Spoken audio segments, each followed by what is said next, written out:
नमस्कार। स्वागत है आप सबका एक बार फिर से हमारे चैनल के ऊपर। दोस्तों, आज की इस वीडियो में हम एक 32 वर्षीय व्यक्ति की कुंडली का अध्ययन करने जा रहे हैं, जिन्होंने अपने बर्थ डिटेल्स हमारे साथ शेयर किए हैं और एस्ट्रोलॉजी के माध्यम से अपने जीवन से जुड़े हुए प्रश्नों के उत्तर जानना चाहते हैं और साथ ही साथ चाहते हैं कि मैं इनकी कुंडली का पूर्ण विश्लेषण करूं। आगे बढ़ने से पहले हर बार की तरह आप सबसे निवेदन है, यदि अभी तक आपने हमारे चैनल को सब्सक्राइब नहीं किया है तो आपसे सब्सक्राइब कर दें और बेल आइकन को दबाना ना भूलें। साथ ही साथ दोस्तों, यदि आप सब इसी प्रकार अपनी कुंडली का विश्लेषण करवाना चाहते हैं या फिर मुझसे संपर्क करना चाहते हैं तो स्क्रीन के ऊपर फ्लैश हो रहे व्हाट्सएप नंबर के ऊपर आप मुझसे संपर्क कर सकते हैं। सीधे आ जाते हैं आज के इस विश्लेषण के कार्यक्रम के ऊपर। इनके बर्थ डिटेल्स को मैं आपके समक्ष रख देता हूं। 10 नवंबर 1988 को इनका जन्म हुआ है। जन्म का समय है रात के 8:15 और जन्म का स्थान है नेपाल। प्रश्नों की बात की जाए तो करियर से जुड़ा प्रश्न पूछा है इन्होंने। वैवाहिक जीवन के बारे में पूछते हैं ये। इसके अलावा जो है कई सारी चीज़ों के ऊपर इनका प्रश्न है, हैप्पीनेस के ऊपर, हेल्थ के ऊपर, फ्यूचर के ऊपर। तो इनके प्रश्नों का हम एक एक करके आखिर में जवाब देंगे, लेकिन सबसे पहले इनकी लगन कुंडली को देख लेते हैं जो कि हमारे समक्ष है। 3 नंबर से इनकी कुंडली प्रारंभ हो जाती है। मिथुन लग्न की कुंडली बनती है यहाँ पर और चंद्रमा देवता देखें तो वो वृश्चिक राशि में जाकर के बैठे हुए हैं, यानी इस जातक की कुंडली बन जाती है मिथुन लग्न एवं वृश्चिक राशि की। लग्न का मान 9 डिग्री है। लग्न के पास ठीक ठाक बलाबल माना जाएगा। देखिए, मिथुन लग्न ऐसे लोग लाइफ में थोड़े एडवेंचर चाहते हैं, अलग अलग चीजों की तरफ इनको जो है रुचि होती है। इसके अलावा वृश्चिक राशि का प्रभाव देखा जाए तो थोड़े जिद्दी स्वभाव के होते हैं। ऐसे लोग अपनी मन मर्जी के मुताबिक चलना चाहते हैं, दूसरों की नहीं सुनते हैं और इस वजह से कई बार परेशानी भी होती है। कम्युनिकेशन के मामले में मिथुन लग्न वालों का कोई जवाब नहीं होता है। मिथुन लग्न या मिथुन राशि वाले लोग कम्युनिकेशन के मामले में आमतौर पर अच्छे माने जाते हैं। लग्नेश बुध जाकर की कुंडली के पंचम भाव में सूर्य के साथ बैठे हुए हैं। अच्छी स्थिति है, अस्त के जरूर है, लेकिन फिर भी काफी अच्छी स्थिति में यहां पर बुध नजर आ रहे हैं इनकी कुंडली में।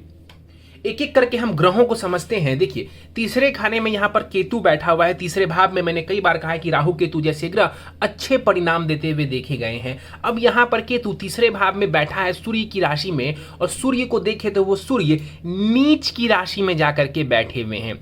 तो केतु सर्वश्रेष्ठ परिणाम यहां पर नहीं दे पाएगा, क्योंकि हमें पता है कि राहु केतु जिस ग्रह के साथ बैठते हैं या जिनकी राशि में बैठते हैं वैसा ही परिणाम देते हैं। अब यहां पर केतु सूर्य के घर में बैठा है, सूर्य नीच का है, तो कहने का मतलब है कि सर्वश्रेष्ठ परिणाम यहां पर केतु नहीं दे पाएंगे।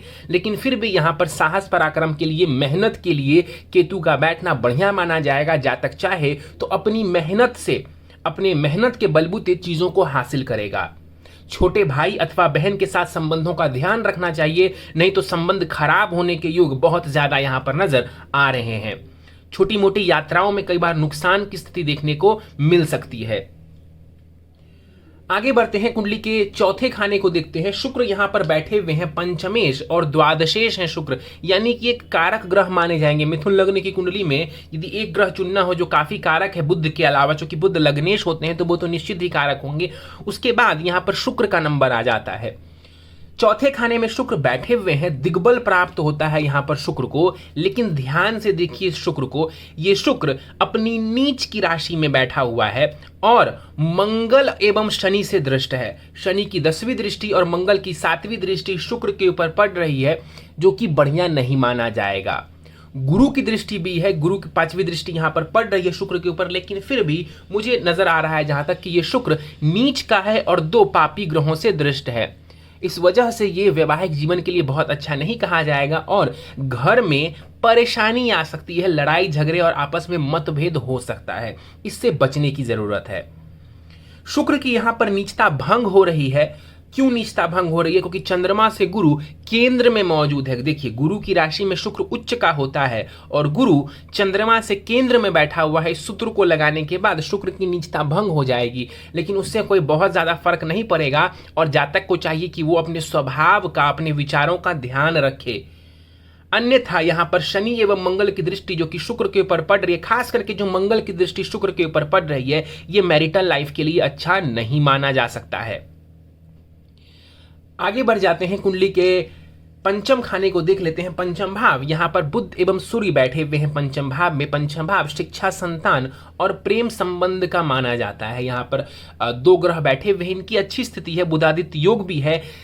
आप इंटेलिजेंट है, इसमें कहीं कोई दो राय नहीं है, लेकिन यहाँ पर सूर्य नीच के हैं। मृत अवस्था का ये सूर्य 24 डिग्री के साथ यहाँ पर बैठा हुआ है नीच का होकर के। अब सूर्य की नीचता भी भंग हो रही है, क्योंकि सूर्य जिसके घर में नीच का हो रहा है वो शुक्र है, और शुक्र लग्न से केंद्र में बैठा हुआ है। तो इस सूत्र को लगाने के बाद सूर्य की नीचता भंग मानी जाएगी। लेकिन ध्यान से समझिए अब इस बात को, सूर्य जिसके घर में बैठे हैं, एक तो पहले सूर्य नीच के हुए, और सूर्य जिसके घर में बैठे हैं वो ग्रह भी नीच का है। इसका मतलब है कि सूर्य बहुत ज्यादा पीड़ित होगा यहां पर। और मंगल जो कि इस कुंडली का मारक ग्रह है, उसकी दृष्टि सूर्य के ऊपर है, और राहु की भी दृष्टि यहां पर पड़ रही है। तो ये बढ़िया नहीं है, आपके कॉन्फिडेंस के लिए ये बढ़िया नहीं है, अच्छी सोच के लिए भी इसको अच्छा नहीं कहा जा सकता। और एजुकेशन में ब्रेक भी ये दिलवाएगा। हो सकता है आपके अंदर टैलेंट हो, आपके अंदर वो कैपेबिलिटी हो, बट स्टिल आपको वहां पर परेशानी देखने को मिल सकती है। लव अफेयर के भी मामले में ज्यादातर संभावनाएं हैं कि वहां पर आपको परेशानी देखने को मिली होगी। बुध की बात कर लेते हैं। बुध की स्थिति यहां पर बढ़िया मानी जाएगी। 12 डिग्री के साथ बुध बैठे हुए हैं। अस्त का जरूर दिख रहा है, लेकिन अस्त मत मानिएगा इसको, क्योंकि 12 डिग्री का फासला है सूर्य और बुध के बीच में। तो यहां पर बुध किसी भी प्रकार से अस्त नहीं होंगे। पंचम खाने में ये बुध बैठे हुए हैं। मैंने जैसा कहा, बुद्धि के लिए ये बढ़िया है, ज्ञान के लिए बढ़िया है, और उस ज्ञान का इस्तेमाल करके आप धन लाभ कर सकते हैं, क्योंकि इन दोनों ग्रहों की दृष्टि लाभ स्थान के ऊपर पड़ रही है। तो यहां पर जो है ज्ञान के माध्यम से धन का लाभ किया जा सकता है। आगे बढ़ जाएं, चंद्रमा को देख लें तो चंद्रमा कुंडली के छठे खाने में बैठा हुआ है। 6 डिग्री के साथ यहां पर चंद्रमा देवता अस्त के होकर के बैठे हुए हैं। बिल्कुल बॉर्डर लाइन पे है यहां पर चंद्रमा जब अस्त हो रहा है। ये भी बहुत ज्यादा अस्त नहीं माना जाएगा, लेकिन छठे भाव में है आपका चंद्रमा, और अस्त का भी है, प्लस ये नीच के भी हैं। अब चंद्रमा की नीचता भी भंग हो जाएगी, क्योंकि मंगल केंद्र में बैठा हुआ है, लेकिन फिर भी चंद्रमा का वृश्चिक में बैठना, तृक भाव में बैठना, और ऊपर से नीच का होकर के बैठना, इसको बहुत अच्छा नहीं माना जा सकता है। मन में कई बार जो है आपको विचार आएंगे जो कि आपको कंसंट्रेशन से दूर लेकर के जाएंगे। बेसिकली कंसंट्रेशन को ये खराब करने वाले होंगे। मन में कई बार दूषित विचार भी आते हैं ऐसे लोगों को।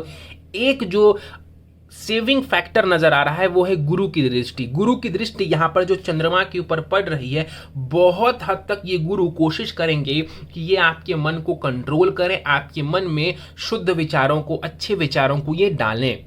बट स्टिल मुझे लगता है कि इस चंद्रमा को बेहतर करने की आवश्यकता है। अब चंद्रमा को समझिए तो चंद्रमा आपके धनेश हैं, जो धन का डिपार्टमेंट है ना इस कुंडली में, खास करके सेविंग वाले धन का मैं बात कर रहा हूं। जो कमाएंगे उसकी नहीं, जो सेविंग करेंगे उसकी बात कर रहा हूं। जो आपको पैतृक संपत्ति मिलेगी मैं उसकी बात कर रहा हूं। उसके स्वामी चंद्रमा है, और वो छठे भाव में नीच का होकर के बैठा हुआ है।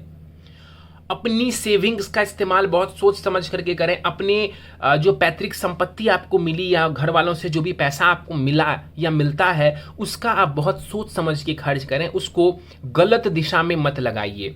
अगर करेंगे तो नुकसान करा बैठेंगे। अपने विचारों को जितना ज्यादा से ज्यादा हो सके उसको शुद्ध रखिए। आगे बढ़ जाते हैं, शनि को देख लेते हैं। शनि 6 डिग्री के साथ यहां पर बैठे हुए हैं। सप्तम खाने में शनि बैठे हुए हैं। देखिए, अष्टमेश और भाग्येश है शनि। भाग्येश आकर के सप्तम में बैठा है, तो विवाह के बाद भाग्य को ये जरूर बेहतर करेगा, लेकिन शनि को अष्टम का भी दोष लगता है मिथुन लग्न में, और इस बात को हम नकार नहीं सकते हैं। पत्नी कि स्वास्थ्य का ध्यान रखिए। पत्नी के साथ कॉम्पैटिबिलिटी बना करके चलने की कोशिश करिए, अन्यथा परेशानी आएगी। क्योंकि यहां पर शनि अष्टमेश होकर के सप्तम में बैठे हुए हैं, और जो शुक्र है जो कि पत्नी का कारक ग्रह होता है, उसको मंगल देख रहा है। शनि भी देख रहा है, लेकिन मंगल की दृष्टि कई बार जो है एक से ज्यादा प्रेम संबंध और इस तरीके की परेशानियां देता है, तो उसका ध्यान रखिए। और दूसरा, पत्नी के हेल्थ का भी ध्यान रखिए। बाकी यहाँ पर शनि भाग्य वगैरह के लिए बढ़िया है। यहाँ पर 6 डिग्री के साथ बाल अवस्था में बैठे हुए, इनकी दृष्टि भाग्य भाव के ऊपर पड़ेगी, तो भाग्य को ये अच्छा कर देंगे, स्टेबिलिटी देंगे आपके भाग्य में। कहने का मतलब है कि आपका भाग्य निरंतर आपका सहयोग करे, इसमें शनि देवता आपको सहयोग करेंगे। विदेश वगैरह की यात्रा करना चाहते हैं, शनि देवता सहयोग करेंगे। लग्न के ऊपर शनि की दृष्टि पड़ेगी, ये भी बढ़िया है। मैच्योरिटी देगा शनि, भाग्य का लाभ कराएगा, लेकिन फिर वही बात कि शनि अष्टमेश भी है, तो तो अपने भी हेल्थ का आपको ध्यान रखने की आवश्यकता है। अष्टम भाव से गंभीर बीमारियां देखी जाती है और अष्टमेश शनि की दृष्टि लगन के ऊपर पड़ेगी, तो अपने हेल्थ का ध्यान रखिए, नशे से सदा दूर रहेंगे तो आपके लिए बेहतर रहेगा। और शनि की 10वीं दृष्टि चौथे खाने के ऊपर पड़ रही है तो घर में थोड़ी टेंशन, थोड़ी परेशानी रह सकती है। और दूसरा, अपने माता जी के भी स्वास्थ्य का ध्यान रखिए, वहां पर भी परेशानी देखने को मिल रही है, माता के भी सुख में थोड़ी कमी नजर आ रही है। राहु को देख लेते हैं। राहु कुंडली के भाग्य भाव में बैठा हुआ है आपका 17 डिग्री के साथ। यहाँ पर राहु देवता बैठे हुए हैं, शनि की राशि में बैठे हैं, युवावस्था का राहु है ये। विदेश ले जाने का काम करेगा ये राहु, आपको खूब सारी विदेश की यात्राएं करवाएंगे ये राहु, आपको भाग्य में उतार चढ़ाव करवाएगा, लेकिन भाग्य में कोई कमी नहीं करेगा। याद रखिएगा, राहु यहाँ पर बैठ करके शनि की राशि में किसी भी प्रकार से भाग्य में आपको कमी नहीं करने वाले हैं। विदेश वगैरह जाएंगे, राहु लाभ करवाएंगे आपको। लगन के ऊपर राहु की दृष्टि पड़ेगी, आपको फिर से कहता हूं, ये आपको इंटेलिजेंट बनाएगा और कई मामले में तो मुझे कहना चाहिए कि ये आपको चालाक भी बनाएगा, क्योंकि मिथुन राशि और मिथुन लगन के ऊपर जब राहु का प्रभाव पड़ता है तो ऐसे लोगों को राहु बहुत चालाक बनाता है। तो चालाक बनिए, मगर किसी भी प्रकार का गलत स्टेप मत लीजिए। राहु की दृष्टि तीसरे खाने के ऊपर पड़ेगी, दौड़ भाग करवाएंगे। पंचम खाने को राहु देवता देखेंगे तो एजुकेशन वगैरह में परेशानी ये राहु आपको दे सकता है। बेसिकली सूर्य को यहाँ पर देखेंगे तो ये परेशानी आपको डालने वाले होंगे, क्योंकि चंद्रमा भी पीड़ित है, सूर्य भी पीड़ित है और राहु की दृष्टि सूर्य बुध दोनों के ऊपर है। तो एजुकेशन में ये ब्रेक वगैरह दे सकता है, थोड़ी परेशानी करवा सकता है। दसम भाव के ऊपर देखें तो मंगल बैठे हुए हैं 7 डिग्री के साथ, यहाँ पर वृद्ध अवस्था में मंगल बैठे हुए हैं। षष्ठेश और लाभेश होकर के मंगल दसम भाव में बैठा हुआ है। मैंने पहले भी कहा था कि मंगल मारक ग्रह है इस कुंडली में, और मार्केश मंगल दसम भाव में बैठे हुए हैं तो करियर में थोड़ी परेशानी देंगे। षष्ठेश भी है मंगल और दसम भाव करियर के भाव में बैठा हुआ है। ये संभव है कि आप जहां पर भी कार्य करें वहां पर आपके कुछ शत्रु रहें, और दूसरा आपको जो है कंपटीशन भी फेस करना पड़ेगा अपने कार्य क्षेत्र में।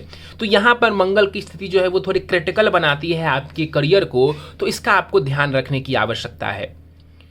यहाँ पर बैठ करके मंगल आपके लग्न को भी देखेंगे, आपके स्वभाव में जिद्दीपन भी मंगल लाएगा, क्योंकि देखिए शनि और मंगल दोनों की दृष्टि लगन के ऊपर पड़ रही है। लगन के ऊपर शनि मंगल का प्रभाव होना और राहु का भी प्रभाव है, तो ये आपको जिद्दी बनाता है, तो इससे बचने की आवश्यकता है। चौथे खाने को मंगल देवता देखेंगे, घर परिवार में लड़ाई झगड़े के योग। पंचम भाव के ऊपर मंगल की दृष्टि एजुकेशन में ब्रेक दिलवा सकता है। आगे बढ़ जाते हैं, कुंडली के 12वें खाने को देखते हैं। 9 डिग्री के साथ गुरु यहाँ पर बैठा हुआ है, वक्री अवस्था में यहाँ पर गुरु बैठे हुए हैं। देखा जाए इस कुंडली में गुरु को तो वो सप्तमेश एवं द्वादशेश बनते हैं, माफी चाहूंगा, सप्तमेश एवं कर्मेश बनते हैं। दसम भाव के स्वामी बनते हैं तो सप्तमेश एवं कर्मेश बनते हैं गुरु यहाँ पर, और 12वें भाव में बैठे हुए हैं। ऐसा कोई करियर चुनिए जिससे जो है फॉरेन का कोई लिंक हो, या तो सीधा सीधा आप विदेश निकल जाइए काम करने के लिए। आई रिपीट, आप या तो विदेश निकल जाइए काम करने के लिए, सेटल हो जाइए विदेश में, या फिर जो है अगर अपने ही देश में रहते हैं तो फॉरेन से जुड़ा हुआ कोई काम करिए, जैसे एमएनसीज वगैरह आप ज्वाइन कर सकते हैं, या किसी भी प्रकार से जो है आप विदेश से जुड़ेंगे, आपको लाभ देखने को मिलेगा। कई बार जो है जॉब में अचानक से परिवर्तन वगैरह देखने को मिल सकते हैं, जॉब में भी ब्रेक आपको लग सकता है, तो इसका ध्यान रखेंगे, बहुत सोच समझ करके आगे बढ़ेंगे तो आपके लिए बेहतर रहेगा। गुरु 12वें खाने में जाकर के बैठे हुए हैं, धन वगैरह ये व्यय करवाएंगे आपको, धन का खर्च कराएंगे आपको। दृष्टि कुंडली के चौथे भाव के ऊपर पड़ेगी। 12वें खाने से गुरु बैठ करके चौथे भाव को देखेंगे, भौतिक सुख सुविधाओं में ये वृद्धि करने वाला होगा। छठे भाव के ऊपर जो गुरु की दृष्टि पड़ेगी, ये आपके लिए ठीक है, बढ़िया है, चंद्रमा को ये बैलेंस करने वाला होगा। और गुरु कुंडली के अष्टम खाने के ऊपर दृष्टि डालेगा तो ये आपके हेल्थ के लिए भी ठीक है, आयु के लिए भी बढ़िया ही माना जाएगा। आगे बढ़ने से पहले 1-2 बातें और आपको बता दूं। छठे भाव को देखिए, एक तरफ सूर्य है, दूसरी तरफ शनि है, बीच में चंद्रमा है और छठा भाव है। यहाँ पर पाप कर्तरी लग रहा है, जिस वजह से जॉब वगैरह में थोड़ी कठिनाई आपको आ सकती है, क्योंकि छठा भाव जॉब और सर्विस का होता है। मैं करियर की बात नहीं कर रहा हूँ। अगर आप करियर में जॉब में जाते हैं, सर्विस को चुनते हैं, किसी भी सर्विस को, तो वहाँ पर इनिशियली हो सकता है कि आपको परेशानी आए। वो परेशानी पूरी जिंदगी नहीं रहेगी इस दोष की वजह से। उसी प्रकार कुंडली की अष्टम भाव को देखिए, एक तरफ शनि है, दूसरी तरफ राहु बैठे हुए हैं, बीच में है कुंडली का अष्टम भाव, 8वां घर। तो हेल्थ वगैरह का थोड़ा ध्यान रखिए, और प्रॉपर्टीज वगैरह मिलने में आपको थोड़ी परेशानी हो सकती है, या फिर उसका आप नुकसान करा बैठेंगे, ये भी संभव है। तो इसका आपको ध्यान रखने की आवश्यकता है। बाकी दशाओं की यदि हम बात कर लें तो दशा फिलहाल जो है वो केतु की चल रही है। आपको केतु की दशा 30 अप्रैल 2027 तक आपको रहने वाली है, और केतु की दशा में अभी फिलहाल शुक्र की अंतर दशा आपको चल रही है, जो कि 25 नवंबर 2021 तक रहने वाली है। समय ठीक ठाक है, बहुत जबरदस्त समय इसको हम नहीं कह सकते हैं। ये समय है मेहनत करने का और एफर्ट्स डालने का। सीधे आपके प्रश्नों को ले लेते हैं जो आपने पूछा है।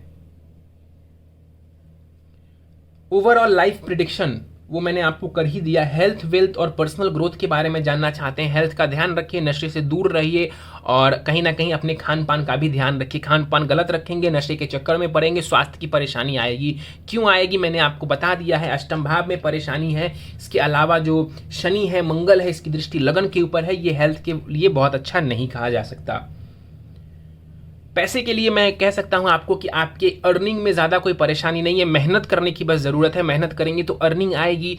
जो अर्निंग आए तो उसको सेव करिए। अपने जो सेविंग वाला धन है, जो आपके पास वेल्थ बचता है, उसका आप बहुत सोच समझ करके खर्च करिए, अदरवाइज आपको नुकसान होगा। अगर आप सेविंग का ध्यान रखते हैं तो फिर कोई परेशानी ज़्यादा आपको नज़र नहीं आएगी। फैमिली रिलेशन के बारे में जानना चाहते हैं अपने भाई बहन के साथ। आपने ये नहीं बताया कि भाई बहन छोटे हैं या बड़े हैं। चलिए मैं बता देता हूं। देखिए, अगर भाई बहन छोटे हैं तो उसके साथ बहुत ही ज़्यादा परेशानी आपको देखने को मिल सकती है। आई रिपीट, अगर भाई अथवा बहन छोटा है तो संबंध में परेशानी आपको उनके साथ देखने को मिलेगी। अगर बड़ा भाई और बहन है तो उसके साथ संबंध ठीक ठाक रहेंगे, बहुत अच्छा फिर भी नहीं कह सकते। पत्नी के साथ और संतान के साथ संबंध के बारे में जानना चाहते हैं। संतान के साथ संबंध ठीक ठाक दिख रहे हैं। पत्नी के साथ संबंधों की बात की जाए तो वहां पर थोड़ी परेशानी आपको हो सकती है। नवमांश कुंडली भी मेरे सामने है, वहां पर भी छोटी मोटी परेशानियां दिखने को मिल रही है।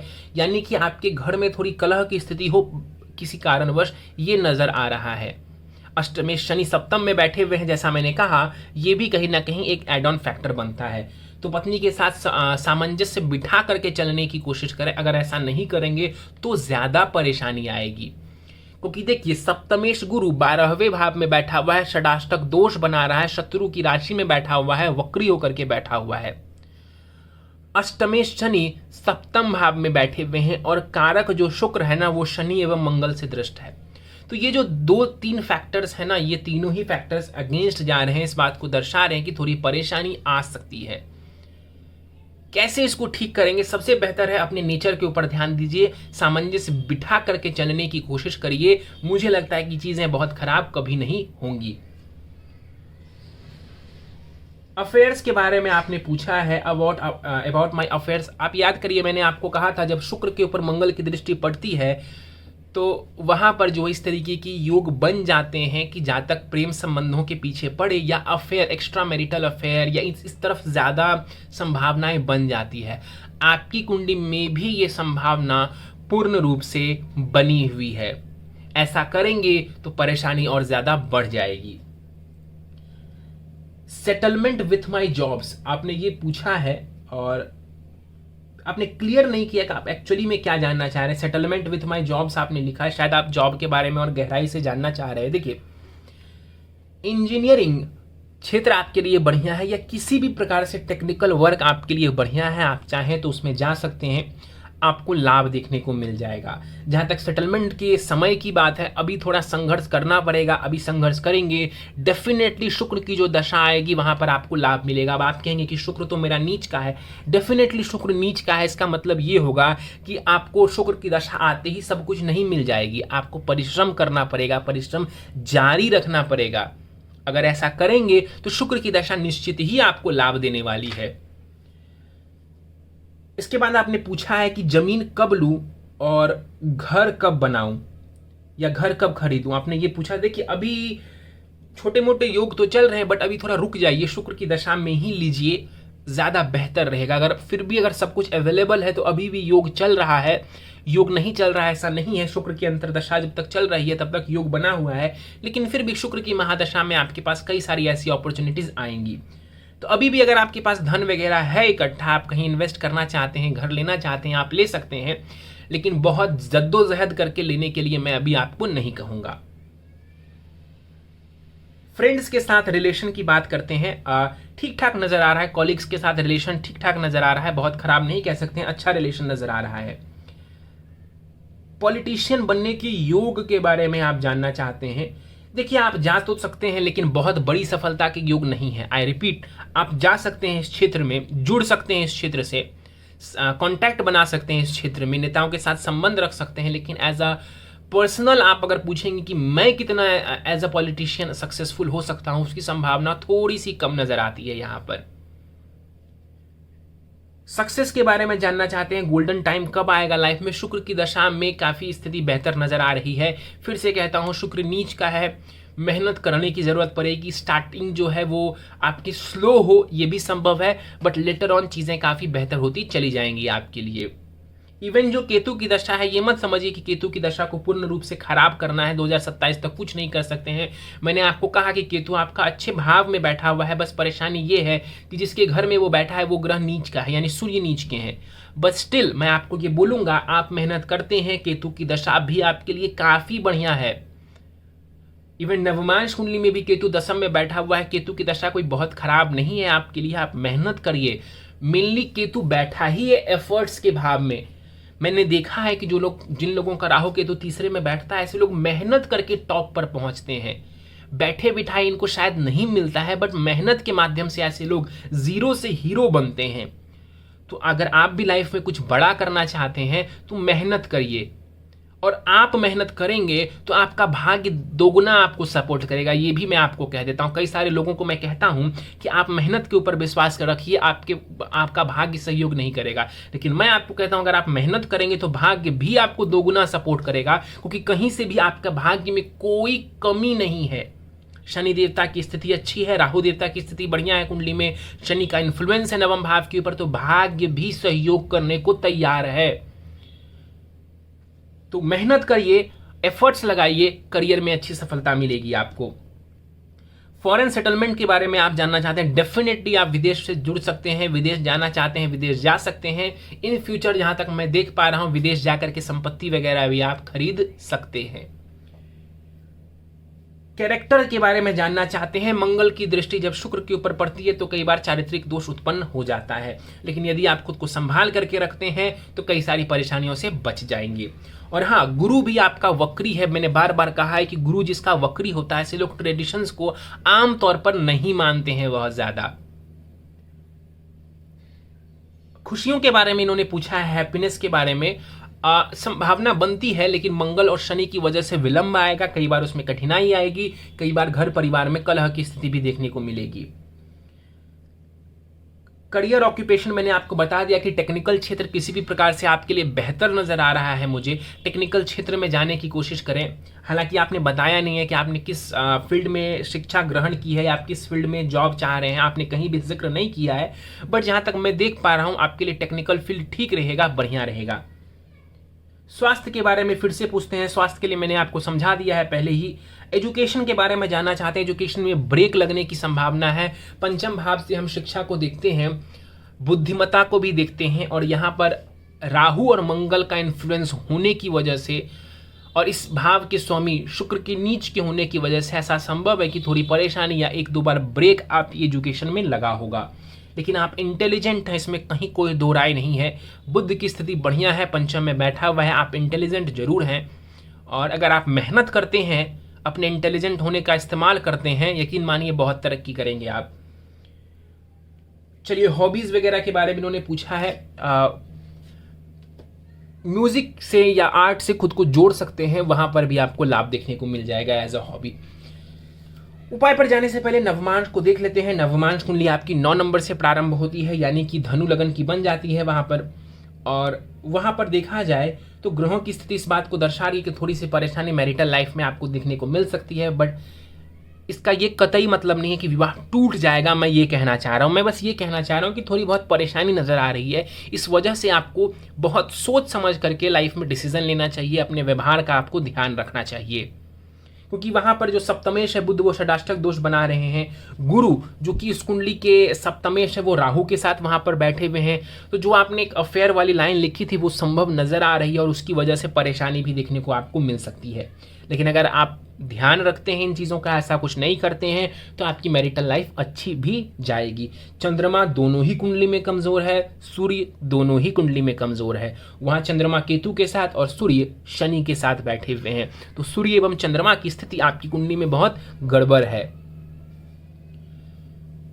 उपाय के ऊपर चलते हैं। देखिए, आपकी कुंडली के मुताबिक मैं आपको बताऊं तो गणेश जी की पूजा आराधना आप जितनी ज़्यादा कर सकते हैं आप उतनी ज़्यादा करिए, यथासंभव करिए। यथासंभव का मतलब ये नहीं होता है कि 5 बार नाम ले लिया।